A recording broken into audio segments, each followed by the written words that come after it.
Okay okay student, अब हामी part 6 तिर जाँदैछौँ, जसमा आज हामी लिएका छौँ क्वेसन 1 मार्कवाला क्वेसन मैट्रिक्स च्याप्टरबाट, मैट्रिक्स युनिटबाट लिएका छौँ। जस्तै 1 मार्कको क्वेसनमा सोध्ने गरिन्छ, जस्तै define singular matrix, define singular matrix. अब सिंगुलर मैट्रिक्स भन्ने त कसलाई? त सिंगुलर मैट्रिक्स भनेको यस्तो मैट्रिक्स हो जसको डिटर्मिनेन्ट यदि 0 आउँछ, के आउँछ?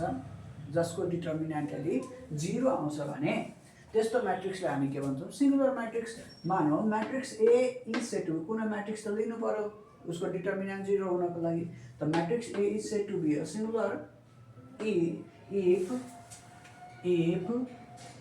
its determinant is 0, that means determinant of a matrix equal to 0.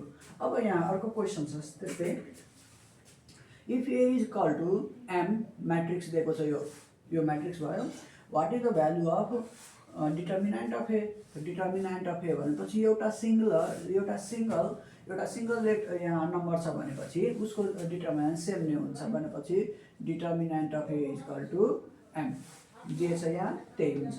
Okay, अब अर्को हेरौँ त, if AB equal to B equal to I, यो आई भनेपछि आइडेन्टिटी मैट्रिक्स हो। के हो? आइडेन्टिटी मैट्रिक्सको representation I. What type of matrix? A and B are, A and B are. अब ए र बी भनेपछि कस्तो मैट्रिक्स होला त भनेको सोधेको रहेछ। एबी इक्वल टु बीए छ, यो कोसँग equal? आइडेन्टिटीसँग।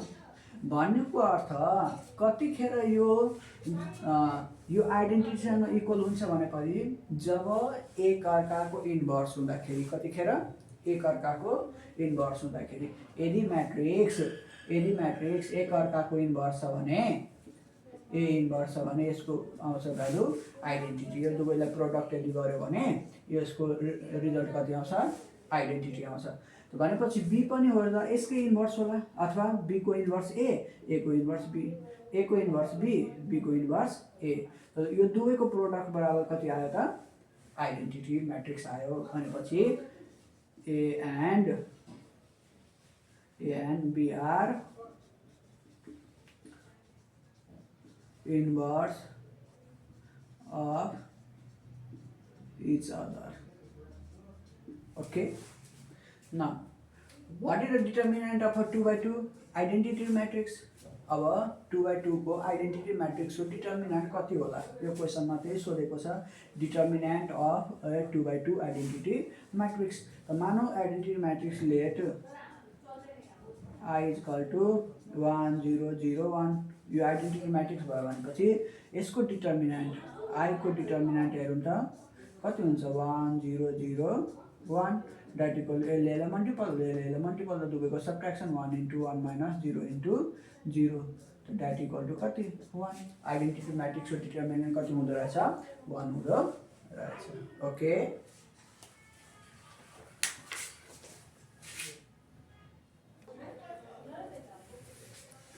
okay, now next question, what should be the formula to calculate x? यो x निकाल्नको लागि कुन फर्मुला होला? using the Cramer's rule when d dx dy are given। जब क्रैमर्स रुलबाट हामी x निकाल्न कसरी सक्छ त जतिखेर d dx and dy given छ भनेपछि हामीलाई थाहा छ, हामीलाई के थाहा छ भनेपछि x निकाल्नको लागि dx by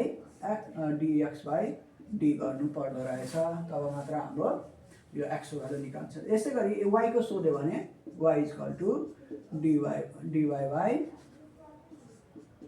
d लेख्नु पर्दो रहेछ। अर्को, according to the Cramer's rule, write the value of d in the equation a1 x plus b1 y equal to c1 and a2 x plus b2 y plus c2। अब हेरौँ त, यहाँ we have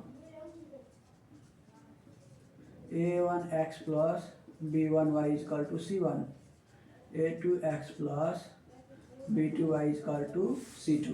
हामीलाई के चाहिएको छ भनेपछि d को भ्यालु चाहिएको छ। d को भ्यालु यार d इज इक्वल टु के हुन्छ भनेपछि यसको कोएफिसिएन्ट, फर्स्ट इक्वेसन को कोएफिसिएन्ट कति? x को कोएफिसिएन्ट a1, यसको कोएफिसिएन्ट b1, यसको कोएफिसिएन्ट a2, यसको कोएफिसिएन्ट b2 यो हुँदो रहेछ यो भयो d को भ्यालु ओके फाइन